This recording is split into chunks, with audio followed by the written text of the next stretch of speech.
네, 안녕하십니까. 현대경제연구원 주원연구본부장입니다. 이번 세션은 최근에 급박하게 돌아가는 어떤 세계 경제 상황, 그리고 그런 흐름이 하반기에 어떤 방향으로 전개될지를 알아보는 시간을 갖도록 하겠습니다. 먼저 세계 경제의 개략적인 좀 흐름을 보시면, 아래쪽에 이제 보시는 사진은 이제 IMF 홈페이지 들어가시면 보실 수 있는데, 호르무즈 해협이죠. 예주선이 떠 있고, 자, 이 이슈는 이제는 거의 끝났다고 보시면 될 것 같습니다. 물론 이제 MOU라는 법적 구속력이 없는 이제 그런 협정이지만, 그리고 이제 본협상이 이제 진행될 때까지는 상당한 시간이 필요하지만, 기본적으로는 이런 부분에 있어서 이제 세계 경제가 큰 리스크를 받을 건 없다.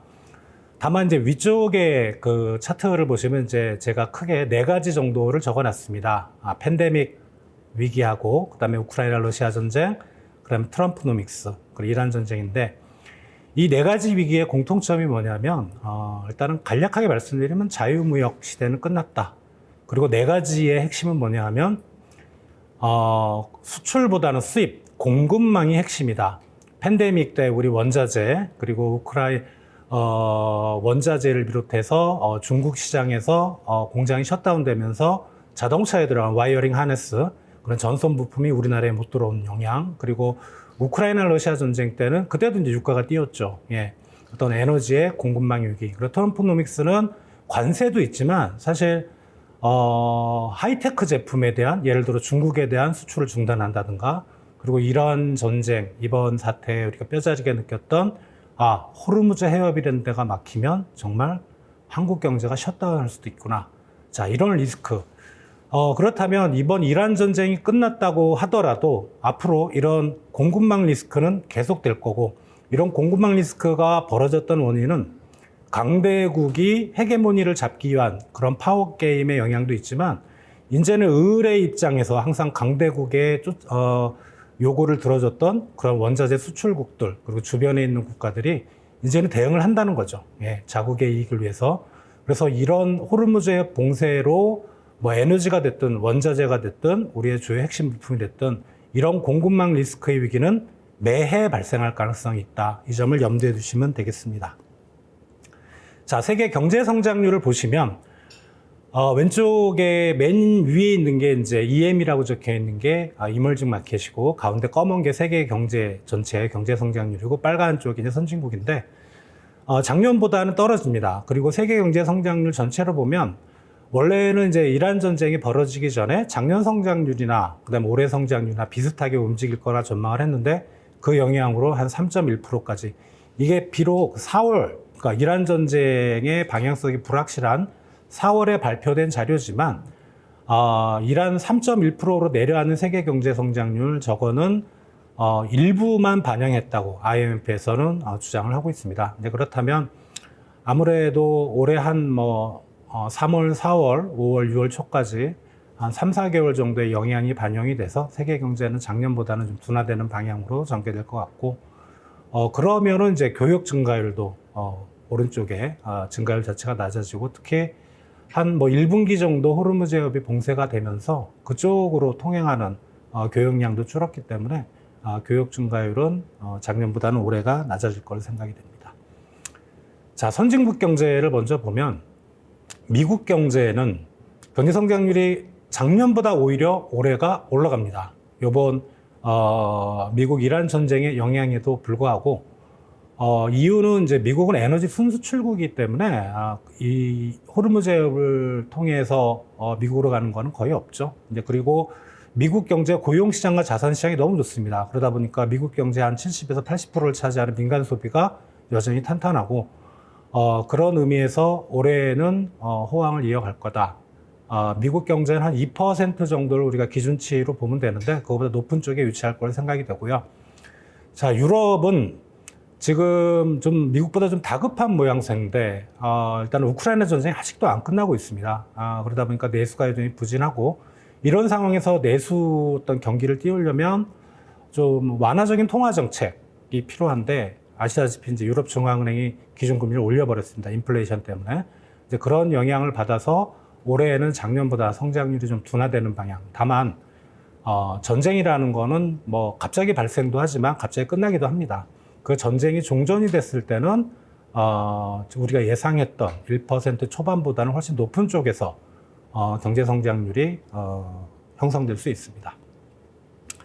자, 중국과 인도는 비슷합니다. 두 나라의 어떤 성장 구조라든가 이런 게 뭐 전혀 다르긴 한데 지금 작년보다 올해 성장률이 좀 떨어지는 모양새.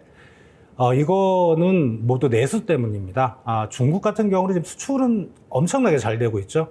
그러니까 워낙 트럼프 집권하기 이전부터 이제 미국으로 가는 수출길이 막힐 거다. 그거를 이제 다른 쪽으로 다 돌렸기 때문에 수출 증가율은 두 자릿수 이상을 기록하고 있는데 소비하고 투자가 좀 위축이 되고 인도도 그동안에 뭐 경기 부양책도 많이 썼고 했지만 내수 경기가 더 확장되기 좀 어려운 모양새. 그래서 신흥국은 중국과 인도를 중심으로 성장률이 하락할 걸로 예상이 됩니다. 자, 주목해야 할 이제 글로벌 이슈를 살펴보겠습니다. 아까 말씀드렸던 미국 경제가 좋은 이유. 지금 세계 경제의 어떤 전반적인 모습을 보면 좋은 지역이 하나도 없거든요. 근데 유일하게 지금 잘 나가고 있는 게 미국 경제인데, 뭐라고 할까요? 개인들의 소비가 여전히 탄탄하다. 이해가 좀 안 가는 부분이 있을 수 있습니다. 우리나라도 지금 유가 때문에 물가가 불안하고요. 그래서 뭐 우리나라 비롯해 중국 다 보면은 주변 우리 아시아 쪽만 봐도 소비가 그렇게 탄탄하게 움직이는 나라가 없는데 왜 소비가 괜찮을 것까? 가운데 이제 고용시장이죠. 자, 실업률은 미국이 올라가는 모양새긴 한데 저 정도 가지고 미국 고용시장에 위기가 있다? 이렇게 보기는 어렵습니다. 그러니까 미국 고용시장에 문제가 있으려면 최소한 5%는 넘어야 되는데 4%대면은 고용시장 탄탄하고, 그리고 오른쪽에 보시면 주택시장은 그렇다고 하더라도 S&P 500이 상당히 좋죠. 최근에 좀 조정을 받는 모양새지만 저기로부터 발생하는 자산소득 이런 것들이 미국 소비자들의 구매력을 높이고 미국 경제를 끌고 가는, 또 이제 아직도 미국 연준은 금리를 안 올리고 있습니다. 그리고 트럼프가 들어서면서 재정도 많이 풀었고 유동성도 풍부한 상황, 이런 것들이 미국 경제를 올해까지 끌고 갈 걸로 생각이 됩니다. 자, 미국 이란 전쟁을 간략하게 좀 말씀드리면 국제유가가 지금 배럴당 70달러 선까지 떨어졌는데 일부에서는 좀 과도하게 떨어진 게 아닌가라는 이제 그런 의견을 나타내는데 전쟁 벌어지기 전 한 60달러 선이었는데 그 정도까지는 떨어지긴 어렵고 지금 가격에서 아마 아래로 좀 움직이지 않을까. 그래서 고유가의 충격은 거의 없어 보이고 지금 아직도 이제 미국 이란 전쟁 이후에 어떤 그 호르무즈 해협 최근에 사태가 해결되는 부분을 IB들이 반영은 안 하고 있는데 반영하기 전에는 배럴당 한 80달러대 초중반을 얘기를 했거든요. 근데 저거보다는 좀 더 떨어지는, 국제유가는 배럴당 한 70달러대 정도, 그 정도로 유지를 할 걸로 생각이 되고, 우리나라가 이제 호르무즈 해협에 대한 의존성이 많이 높았던 게 이제 오른쪽에 보시는 그림이죠. 근데 이번에 사태로 최소 60일 동안 이제 거기 안에 들어가 있던 유조선들은 다 빠져나갈 거기 때문에 상당히 한국한테는 지금 좋은 상황이 전개될 걸로 생각이 되고요. 자, 통화정책. 이제 FOMC, 새롭게 의장이 된 케빈 워시가 FOMC 첫 주제 회의를 했는데, 동결을 했죠. 예. 시장은 거의 100% 예상을 했습니다. 자, 이 사람은, 바깥에서 보는 시각들이 좀 많이 갈립니다. 이게 정말 매파인지, 아니면 비둘기파인지. 자, 일단, 트럼프가 이제 파월을 의장에서 내려앉히고 이 사람을 앉혔는데, 트럼프는 금리 올리는 거 별로 안 좋아하죠. 근데 그러다 보니까 비둘기적인 성향이 높지 않은가? 그런데 시장에서 보는 거는 과거의 이력. 예. 아주 오래전에 2011년에 사태를 가지고 해석을 하면 참 매파다라고 하고, 지금 연준의 FOMC가 12명인데요. FOMC는 그 투표가 아닙니다. 다수결로 결정을 하는 게 아니고 토론을 통해서. 근데 보면은 매파가 확연히 많고 케빈 워시가 의장이고 12명 중에 한 명이고 바로 밑에가 누가 있냐면 제롬 파월입니다. 보통은 연준 의장을 그만두면 연준 이사직도 그만두기 때문에 저기서 빠져야 되는데 제롬 파월이 트럼프에 대해서 지금 많이 좀 화가 나 있죠. 그러다 보니까 2028년 1월까지 연준 이사로 재직하면서 FOMC를 망가뜨리겠다는 건 아니고, 예, 자기가 미국 연준의 독립성을 지켜내겠다. 그러면 케빈 오씨가 저 안에서 자기 주장을 펴기는 상당히 어렵다고 보이고요. 결국은 오늘, 그러니까 어제, 케빈 오씨의 그 얘기를 좀 들어보면 그런 거거든요. 동결은 하되, 물가가 불안하면 언젠가는 금리로 올 수 있다. 그런 거를 시사를 했는데, 저는 개인적으로 그건 시사일 뿐이다. 예. 정말 케빈 오씨가 주도를 해서 금리를 올릴 수 있을까? 물론, 케빈 오씨 빼고 나머지 11명이 모두 금리를 올리자.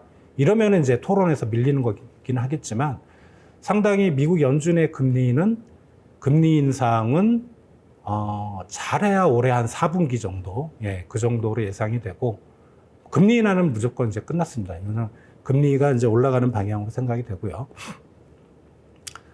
미국이 금리를 올려야 되는 이유는 뭐 왼쪽에 이제 물가 상승률이 기준치 2%보다 위에 있는데, 우크라이나전 때 올렸던 그 사례를 보면은 4% 상승률, 저거보다 훨씬 높을 때 올렸거든요. 그래서, 그리고 이제 이번에 좀 전쟁이 또 끝나가는 모양새고, 저거는 이제 좀 시차를 두고 물가 상승은 다시 떨어질 가능성이 있기 때문에, 이제 이거를 근거로 금리 인상을 케빈 오씨가 좀 주저할 가능성이 있습니다. 그래서 원래는 금리 인하를 전쟁이 더 발생하기 전에 금리 인하를 시장에서 많이 주장했는데, 이제 인하 주장은 쑥 들어갔고, 동결 또는 올해까지 한 번에서 두 번 정도. 그래서 이제 시장 금리는 먼저 올라가고 있는 거죠. 이런 상황이 이제 올해 하반기에 지속이 될 것 같고, 연준이 금리를 동결한다고 해도 시장 금리는 이제는 조금씩 우상향 기조의 그 추세를 공고히 하지 않을까, 그런 생각을 가져봅니다. 달러화가 지난 트럼프 일기 때는 왼쪽 그림 보시면 이제 달러 인덱스가 100보다 밑으로 있는 구간이 상당히 많았는데 달러 약세라는 거죠. 근데 지금 들어서는 거의 100 근처에서 움직이고 있습니다. 상당히 탄탄하고, 이거는 미국의 경제 펀더멘탈이 견고하기 때문에 벌어지는 그런 상황이긴 한데, 지금 보면은 올해 들어서만 놓고 보면 위안화는 오히려 달러에 대해서 강세입니다. 유로화도 소폭 강세고, 엔화도 올해만 놓고 보면 약세 폭이 한국보다 더 작습니다. 그러니까 원화가 유독 지금 달러에 대해서 약세 폭이 상당히 큰데, 이 부분이 상당히 좀 패러독스고요. 그렇지만 이제 대부분의 기관은 올해 연말까지 우리가 전망 스팬을 넓혀보면 한 1,400원대 중반, 지금 1,500원대는 높은 게 아닌가라는 그런 기본적인 시각을 가지고 있습니다. 자, 관세 전쟁인데요. 이거는 이제 트럼프가 기존에 했던 관세들이 막 미국 법원에서 무효가 되고, 그리고 글로벌 관세라는 걸 새롭게 들여왔는데 1심에서 무효가 됐는데 2심에서는 다시 또 유지가 되고 아직 본심이 남아있고, 결국은 트럼프 정책의 핵심은 관세 정책이고, 자기가 그동안 추진했던 관세 정책들이 다 밀렸거든요.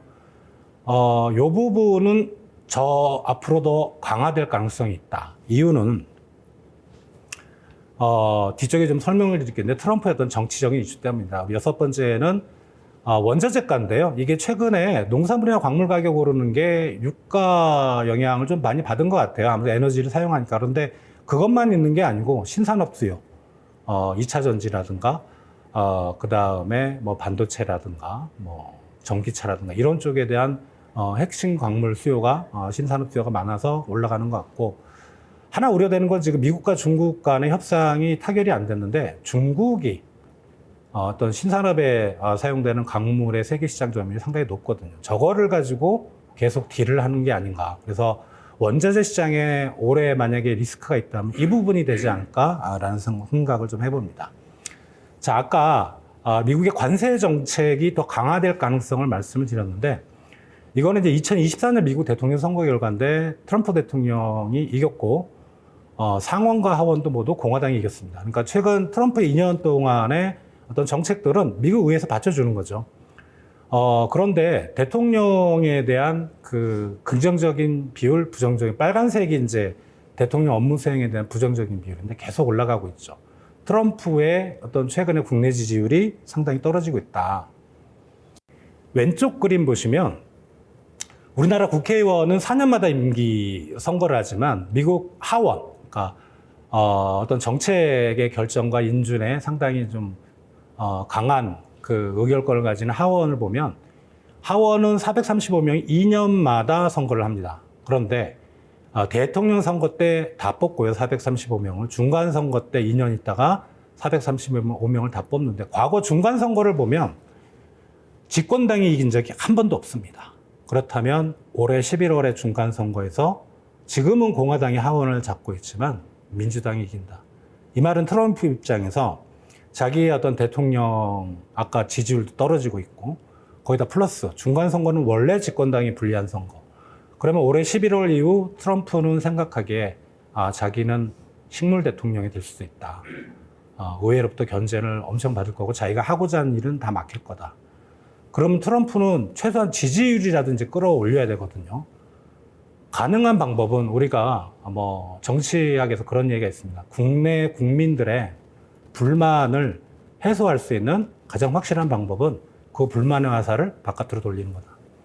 그러면 이제 관세 정책에서 어떻게 보면 패배했는데 2차 관세 전쟁을 11월까지 벌임으로써 그러니까 미국의 어떤 상품을 수출하는 그런 기업들이 막 덤핑으로 하고 그래서 미국 제조업이 망가지고 미국 국민들이 힘들다. 나는 미국 국민들을 구하기 위한 슈퍼맨이다. 이런 논리를 다시 들고 나올 수가 있습니다. 그래서 저는 올해 하반기가 오히려 이 통상 정책이 더 불확실한 그런 순간이 되지 않을까 생각이 됩니다. 자, 마지막 이슈는 이제 그레이 스완인데 우리 블랙 스완이라는 말을 많이 들어보셨을 겁니다. 블랙 스완이라면은 발생할 가능성 거의 없는데 만약에 그 사건이 발생하면 경제가 엄청 망가지는 그런 거를 블랙 스완이라고 하는데 그레이 스완은 발생할 가능성은 블랙 스완보다는 좀 높습니다. 다만 블랙 스완과 그레이 스완의 공통점은 뭐냐? 발생하면 해결책이 없다. 과연 여러 가지 그레이 스완을 저희가 제시를 했는데 그 중에 그래도 가능성이 높은 쪽이 어딜까라는 걸 생각을 해보면 유동성 얘기입니다. 지금 왼쪽에 주요국 정책금리가 많이 떨어졌죠. 그래서 글로벌 유동성이 많이 높아져 있습니다. 물론 돈이 풀렸는데 그 풀린 돈들이 그 어떤 생산적인 부분, 이 유동성 장세의 부정적인 영향을 좀 부정하시는 분들은 돈이 많이 풀리는 걸 인정하지만 그게 AI로 다 들어갔다. 신산으로부터 들어왔다. 그러면 문제가 없다라는 건데, 근데 보시는 관점에 따라서는 그게 자산시장으로 흘러갔었을 가능성이 있습니다. 우리 금융위기가 사실의 단초가 거기서 만들어진 거거든요. 만약에 그레이 스완, 여러 가지 어떤 그레이 스완이 있는데 출연한다면 저는 이쪽 부분을 좀 얘기를 하고 싶고요. 그러나 이 금융시장에서는 이 부분을 가지고 지금의 주가 뭐 8,000, 10,000포인트, 15,000포인트 간다. 이거에 반대되는 증거를 얘기하시는 분들은 없어요. 대부분의 지금 금융시장에서의 시각은 괜찮다. 돈 많이 풀렸는데 그게 생산적인 부분으로 갔기 때문에 우리가 과거 닷컴 버블이나 금융위기는 뭐 가능성은 낮다. 이렇게 생각들을 많이 하시는데 모르겠습니다. 우리가 좀 봐야 될 것 같은데 일단 닷컴 버블은 미국 연준이 금리를 올리고 나서 조금 있다가 발생했습니다. 금융위기도 저희가 데이터를 말씀 안 드렸는데 이제 그런 부분 지금 글로벌리 보면은 금리가 인상 기조로 가고 있거든요. 근데 그런 부분이 걱정이 되고 자 마지막으로 좀 요약을 말씀드리면 첫 번째는 미국 경제가 잘 나가는 이유를 우리가 찾아야 될 것 같고 한국 경제도 거기서 뭔가 성장 동력을 마련해야 된다는 거. 두 번째는 이제 금리 상승 기조가 본격화된다. 이게 시장에 변화가 생긴다는 거죠. 그렇다면 기업의 입장에서는 리밸런싱이 필요한 거고. 세 번째는 말씀드렸던 하반기 우려되는 가장 큰 리스크는 트럼프노믹스입니다. 관세 정쟁. 여기에 대한 어떤 시나리오별 대응 전략을 마련할 것 같고. 그리고 처음에 말씀드렸던 인제는 자원 무기화가 보다 본격화될 겁니다. 어떤 사태가 또 발생할지 모르기 때문에 기업들의 안전적인 공급망 확보 노력. 그리고 마지막으로는 저는 개인적으로 금융위기는 조만간 발생한다라고 봅니다. 그 발생했을 때 정말 우리가 제대로 대응하려면은 뭔가 미리미리 대비를 해야 되겠죠. 이제 그런 부분을 통해서 우리가 초불확실성 시대 기업이 나아갈 방향을 찾아야겠습니다. 이상 발표를 마치겠습니다. 감사합니다.